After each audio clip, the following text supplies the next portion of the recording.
જે રાજાનું મૃત્યુ નથી થયું છતાં પણ ભગવાન શ્રી રામચંદ્રજી કહે, વિભીષણ, આજથી હવે તમે રાજા છો. આનો અર્થ થાય ભગવાનની કૃપા. ભગવાનની કૃપા જેની ઉપર વરસે એ માણસ ક્યાંનો ક્યાં પહોંચી જાય.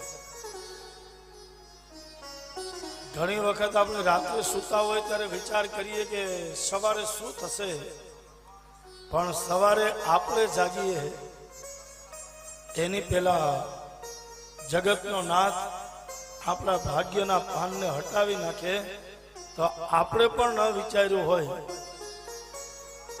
એટલું ભગવાન આપણને પ્રાપ્ત કરાવે છે. વગર માગે પ્રહલાદને રાજ મળ્યું,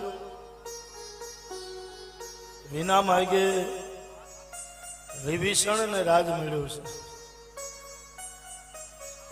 એટલે કહે કે ભગવાનની પાસે માગવું નથી પડતું, પણ વિના માગે પરમાત્મા આપણને આપે છે. ભગવાને પ્રહલાદને રાજ સિંહાસન ઉપર બેહાડીને એટલું કીધું કે પ્રહલાદ, તમારા પિતાજીની પાછળ શ્રાદ્ધ કરજો. શું કહે? તમારા પિતાજીની પાછળ શ્રાદ્ધ કરજો. આપણે અહીંયા શંકા ઉત્પન્ન થાય કે ભગવાનના હાથથી જેનું મૃત્યુ થયું હોય એને તો સીધો મોક્ષ જ મળે. ભગવાનના હાથથી જેનો વધ થયો હોય એને તો મોક્ષ જ મળે. એને શ્રાદ્ધ ક્રિયા કરે કે ન કરે, પિંડ દાન કરે કે ન કરે, પણ એને તો મુક્તિ જ મળી જાય. છતાં અહીંયા ભગવાન બોલ્યા છે કે પ્રહલાદ, તમારા બાપની પાછળ શ્રાદ્ધ ક્રિયા કરજો. કારણ શ્રાદ્ધ ક્રિયા છે એ મા બાપના ઋણમાંથી મુક્ત થવા માટેની આ ક્રિયા છે. શાસ્ત્ર કહે કે આપણી હાથળમાંથી ચામડું કાઢી અને એના પગરખા બનાવીને મા બાપને પહેરાવીએ તો પણ મા બાપના ઋણમાંથી આપણે મુક્ત થતા નથી.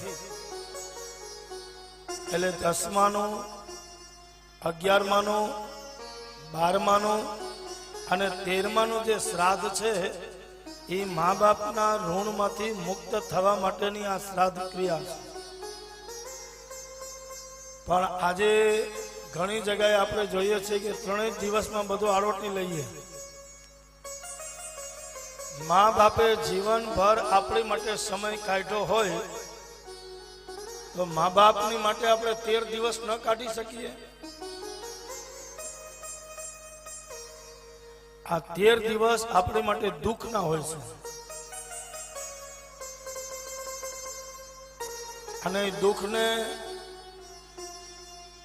દુઃખમાં ભાગ લેવા માટે આપણા સગા સંબંધી ઈષ્ટ મિત્રો 13 દિવસ આવતા હોય છે. એટલે શ્રાદ્ધ છે એ મા બાપના ઋણમાંથી મુક્ત થવા માટેની આ એક ક્રિયા છે.